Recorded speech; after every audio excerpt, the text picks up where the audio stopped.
This young man has been doing a great job. Let's welcome Mr. Wes Hazard.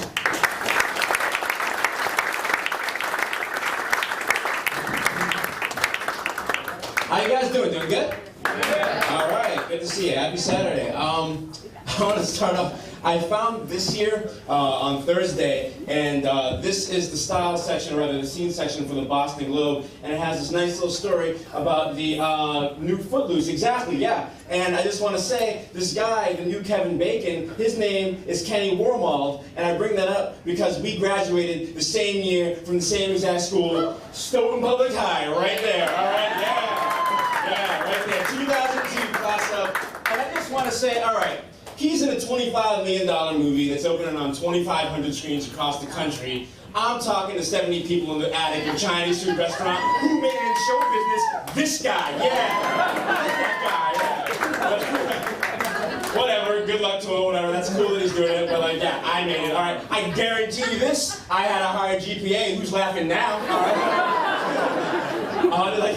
I didn't really know him, I saw him in the hallways at lunchtime and everything. There was just, because, high school's, really quickly, he hung out with, the drama kids and the popular kids, and I hung out with, the virgins, and, we just really didn't mix, and so, he never really came up, but, he was big even then. Because I remember sophomore year, there was a big talent show, Stoughton Public High School talent show, and I went, and I wasn't in it, I just went to go see it, and he was in it, and he was already big, he had already gone to Germany that year, and won, this international youth gold medal with the U.S. Youth National Dance Team, which is a thing, I didn't know, whatever, and, he destroyed it. He was clearly the most talented person there, just destroyed it, got, school-wide fame and adulation for the rest of his 2 years there, it was ridiculous, and that was his huge achievement sophomore year, alright? You want to know what I did, my big achievement sophomore year? I learned how to masturbate, okay? Yeah. Ooh. Didn't masturbate until I was 15 years. Let's be specific, 15 years and 10 months. 2 months away from 16, which, if you're a dude, that's pretty late, all right? That was I was way behind the times. And the story of how I learned how to masturbate, it was pretty bad. Yeah.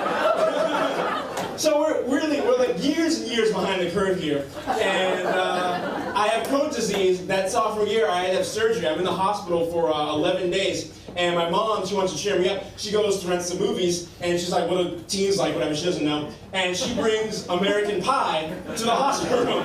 So I watched American Pie in a hospital room with my mother, and that is how I learned how to masturbate, okay?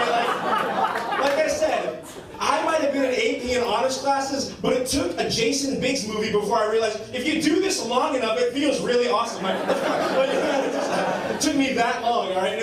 I was so, it was weird, I was so, just developmentally not there on the sex side. For example, this is years early, 13. The beginning of 8th grade, I was 13 years old, and my friends had already been masturbating for years, I would find out years later. But this kid, he's talking to me, he's a bunch of us sitting around, and he tells a dirty joke in a homeroom, and the punchline was cum. And I didn't know what that was, so I'm like, what's cum? And he's like, what? You don't know? And I knew enough to fake it, I'm joking, yeah, whatever. And I went home online that day, and I looked it up and I was like, oh, semen, that's weird, because it had no real practical application. I had never watched porn or produced any myself, so I'm just oh, that's weird. What's going on with Power Rangers? That was where I was. There's a reason. I'll read you this. This is my quote from senior, Wesley Ross Hazard. Been a great ride, we've come so far. Thanks and love to Mom, my friends in Stormcast. Now Stormcast, you need to know, one of my friends was kind of an artist. He started a comic book strip which featured all of my friends as individual superheroes, and the team name of the superhero group was Stormcast. There's a reason I did not get laid till 21, okay? So, you guys are truly the greatest, and don't forget it. And I end with, and as we wind on down the road, ... Which is a perfect example of what happens when you let black kids grow up in the suburbs. They put Led Zeppelin lyrics in their senior yearbook quote. What the fuck is that about? I didn't know. Oh, weird. So, we're going to we're going into winter and fall is coming up, and the warm weather is pretty much gone. I learned something at the end of summer. This is weird, like ladies, I bring this up because tail end of summer, tail end of August, I went to go see a movie with a female friend of mine. Not a girlfriend, just a good friend. And she is wicked stacked, right? Has like really big breasts and is always talking about them, which is awesome, okay? But that day in particular, she was complaining because she had to go buy a bathing suit. And she's complaining to me, she's like, you know what, Wes, I hate this. Like, you know, I have to go to the designer. I can't buy anything off the rack, nothing fits me. On top of that, it makes my back hurt all the time. And half seriously, she turns to me, she's like, you know what, Wes, I'm thinking of starting a support group for women with large breasts. And I was like, hold up. You don't have to do that, all right? Because that support group already exists. It's called dudes, okay? We love that, all right? Ladies, you never have to worry. Doors open, shoulder to cry on anytime. Don't worry about it. She's like, Wes, that's not what I mean. What? Is the dude just gonna walk down Newbury Street with me and hold my breast up? And I was like, yeah.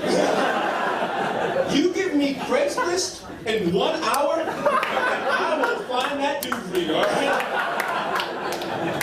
Not only will I find that dude, I'll make you $50. All right, what are we talking about?